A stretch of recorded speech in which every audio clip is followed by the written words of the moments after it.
Look at Canada's history on the biggest stage in soccer, and the math is bleak. Back in 1986, their first World Cup appearance ended with 0 wins, 0 goals, and 0 points. The modern era saw a continuation of that trend. The generation that traveled to Qatar in 2022 suffered the same fate: 3 group stage matches, 3 losses. Entering the 2026 tournament, the Canadian men's national team had played 6 matches in World Cup history. They had never secured a single point. Opening a home World Cup carries immense pressure. Carrying a 36-year legacy of total mathematical failure turns a standard group stage match into a defining test of whether they belong on the global stage. BMO Field in Toronto erected thousands of temporary seats, expanding its capacity specifically to host this moment. The pre-match pageantry was loud and intentional. Alanis Morissette performed the national anthem, the Snowbirds executed a military flypast, and a nation settled in to watch history. Inside the stadium, an overwhelming sea of red jerseys accounted for 80% of the crowd, all expecting a result against Bosnia and Herzegovina. But 21 minutes in, all of that electric energy vanished. Bosnia and Herzegovina struck first against the run of play. It was a rehearsed corner kick. Ivan Bosic delivered the cross, Sead Kolasinac flicked it on, and forward Jovo Lukic buried a close-range header to take the lead. Trailing 1-0 at home instantly revived the memories of 1986 and 2022. The hosts were staring directly at a 7th consecutive World Cup defeat. Canada spent the next hour dominating possession but failing to convert.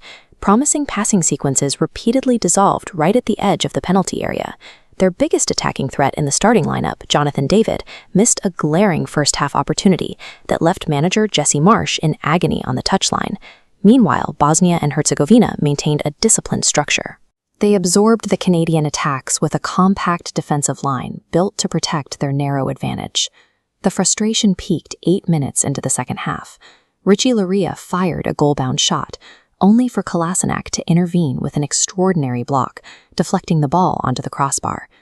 As the clock crossed the 70-minute mark, the temporary stands in the south end grew quiet. Time was vanishing. Throwing bodies forward is rarely enough to dismantle a disciplined international defense. Breaking a low block requires calculated spatial disruption rather than simple aggression.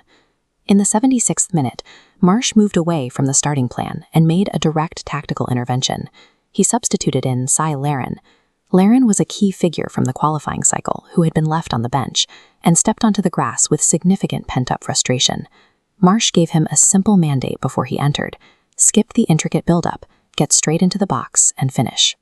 Kone threads a direct pass through the midfield, finding Jonathan David.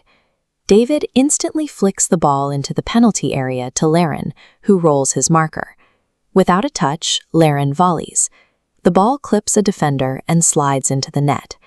Exactly 121 seconds after Larin stepped off the bench, Canada bypassed 75 minutes of structural deadlock.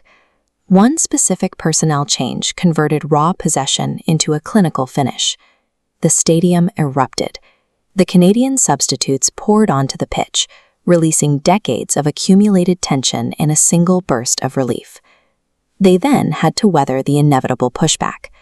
Bosnia sent numbers forward in the final minutes, but the Canadian defense held until the final whistle. The 1-1 final score secured Canada's first ever point at a FIFA Men's World Cup. In previous tournaments, facing an early 1-0 deficit usually triggered a structural collapse and an eventual defeat. By refusing to crumble after an early deficit on home soil, this roster demonstrated a level of composure that previous generations lacked. Canada leaves Toronto with their first ever point and a clear blueprint for competing throughout the rest of the group stage.